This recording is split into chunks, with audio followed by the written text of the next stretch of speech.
আসসালামু আলাইকুম, আমি রাইডার মেহেদি। এখন একটা পার্সেল নিয়ে চলে আসলাম সিবাতলি পেলুকাজির বাড়িতে। মাইনুদ্দিন ভাইয়ের একটা পার্সেল ছিল, ভাইয়া হচ্ছে অনলাইন থেকে পার্সেল অর্ডার করছে। তার কারণ হচ্ছে ভাইয়ের ওয়াইফের নাকি জন্মদিন, তো ভাইয়া হচ্ছে ওনার ওয়াইফকে জন্মদিনে উইশ করার জন্য এই পার্সেল অনলাইন থেকে পার্সেস করছে। ভাইয়ার পার্সেলটা ভাইয়ের হাতে দেওয়ার পরে ভাইয়া বলতেছে একটু আনবক্সিং করে দেখবে। তো ভাইয়াকে বললাম ঠিক আছে, সমস্যা নেই, আপনি আনবক্সিং করে দেখেন। আপনি যখন একটা পার্সেল অর্ডার করছেন ওটা তো আনবক্সিং করে দেখতেই হবে। তো এরপরে ভাইয়া হচ্ছে পার্সেল আনবক্সিং করতেছে, আমরাও দেখি ভিতরে কি আছে, চলেন।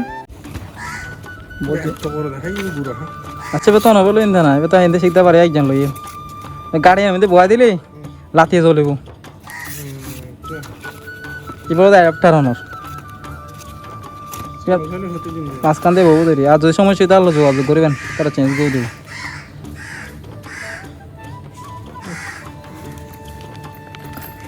ছড়ি আসলে দেবে আনব দুটি মাস্টার ছড়ি আসলে। আলহামদুলিল্লাহ ভাইয়ের পার্সেল ডেলিভারি সম্পন্ন হয়েছে। ভাইয়া হচ্ছে পার্সেল আনবক্সিং করার পরে দেখতেছে সব কিছু ঠিক আছে। এরপরে ভাইয়াকে বললাম যে আপনি যে পার্সেল রিসিভ করছেন ওইটা যদি পরবর্তীতে কোনো সমস্যা হয় তাহলে যাদের থেকে অর্ডার করছেন ওনাদেরকে হচ্ছে বললেই হবে, ওনারা হচ্ছে চেঞ্জ করে দিবে। তো আজকে পার্সেলটা হচ্ছে ডেলিভারি করে অনেক আনন্দ লাগতেছে, কারণ হচ্ছে ওয়াইফের জন্মদিন উপলক্ষে পার্সেলটা হচ্ছে সঠিক সময় ডেলিভারি করতে পারছি, এই জন্য অনেক ভালো লাগতেছে। আমাদের ভিডিওটা যদি আপনাদের কাছে ভালো লাগে, আপনারা টিকটক বা ফেসবুক থেকে দেখে থাকেন তাহলে এটা হচ্ছে একটু ফলো করে দিবেন, আরেকটা হচ্ছে লাইক দিয়ে দিবেন, আর কমেন্ট করে জানাবেন আপনারা কে কোন জায়গা থেকে আমাদের ভিডিওগুলো দেখতেছেন, তাহলে হচ্ছে আমরা কমেন্টে রিপ্লাই দিয়ে জানাবো আপনাদেরকে। তো সবাই হচ্ছে ভালো থাকবেন, সুস্থ থাকবেন। আসসালামু আলাইকুম, আপনাদের মেহেদি ভাই।